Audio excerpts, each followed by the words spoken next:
পৃথিবীতে প্রতিটা সুন্দর জিনিসেরই একটা না একটা খুঁত ঠিকই থাকে। আর সবসময় আমাদের প্রিয় জিনিসটা পাওয়ার জন্য একটু নয় অনেকখানি যন্ত্রণা সহ্য করতে হয়। এটাই বোধহয় প্রকৃতির নিয়ম। যাই হোক, আমার গোলাপ গাছে এটা একটু অরেঞ্জিশ টাইপের গোলাপ। বলে রাখি, এটা কিন্তু ফোটার সাথে সাথে পেটালের কালার চেঞ্জ হয়। প্রথম ফুটলে অরেঞ্জ কালার থাকে, তারপর আবির কালার হয়, তারপর আরও ফ্যাকাশেও হয়ে যায়।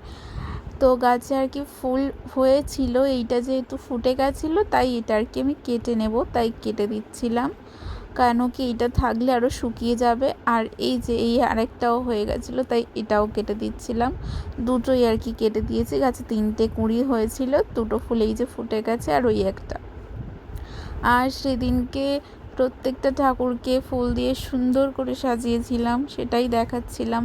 ব্লগটা বেশ কিছুদিন আগের, তখন আর কি শীতকালে ঠাকুরের গায়ে চাদরও একটু পরানো ছিল। বেশ কিছুদিন বলতে বেশি দিন আগের নয়, তাও যাই হোক, প্রত্যেকটা ঠাকুরের সিংহাসনে ফুল দিয়ে সুন্দর করে সাজিয়ে আর কি দিয়েছিলাম, সেটাই আর কি দেখাচ্ছিলাম সব ঠাকুরকে মোটামুটি।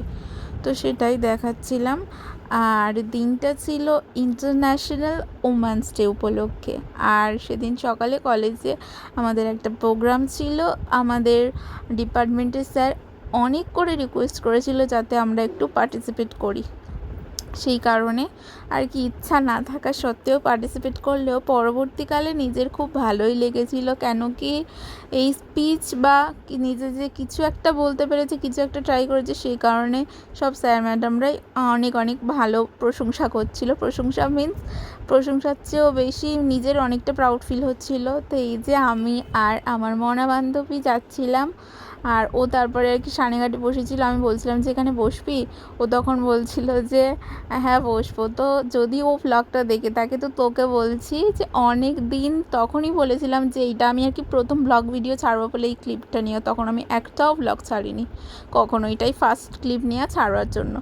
কিন্তু অবশেষে আলটিমেটলি আমি ছাড়িনি, কোনো কারণে হোক আমি আমার কথা রাখতে পারিনি, তার জন্য আই এম রিয়েলি সরি। তো এতদিন পর ব্লগটা আপলোড করেছি। আর এইখানে আর কি সবাই গান গাইছিল, চলো তোমাদের একটু শোনাই।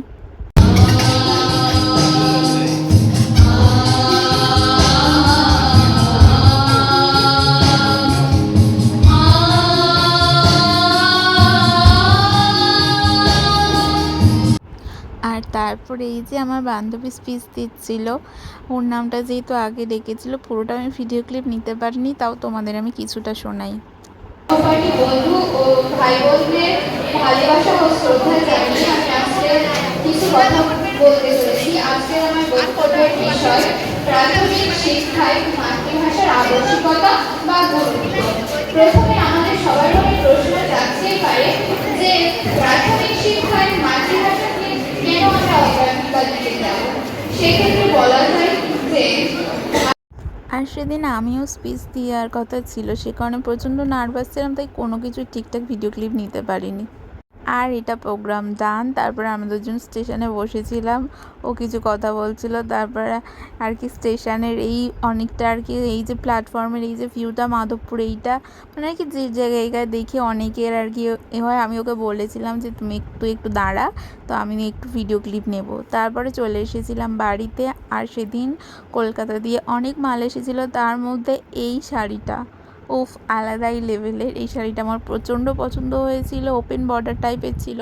কিন্তু হ্যাঁ, একটা বলে রাখি, এটা বেনারসি, প্রচণ্ড ওয়েট ছিল শাড়িটার, সেই কারণে। আর একদম লাল টুকটুকে শাড়ি, পুরো যেন একটা পারফেক্ট বউ। 3-4টে শাড়ি এসেছিলো, কিন্তু তার মধ্যে আমার ওইটাই বেশি ভালো লেগেছিলো। এমনি অনেক শাড়ি এসেছিলো, এই প্রিমিয়ামের মধ্যে 3-4টেই এসেছিলো। তো আরেকটা ছিল নেক্সট শাড়িটা এইটা, আর তারপরের শাড়িটা এইটাটাও খুব সুন্দর লাগছিলো। কিন্তু এগুলো কমন টাইপের। ফার্স্টে যে শাড়িটা আমি দেখিয়েছিলাম ওইটা একদম অন্য রকম, এগুলো সব কিছুটাই আর কি বাঁধাই পাড় ছিল, কিন্তু ওটার আর কি ওরকম ছিল না, ওটা একটু অন্যরকম টাইপের, যে কারণে আমার প্রচণ্ড পছন্দ হয়েছিল। আর প্রথমেই বলেছিলাম এটা অনেক দিন আগের ভিডিও, তখন আর কি ঈদের অনেক নতুন নতুন কালেকশন ঢুকেছিল। বাই।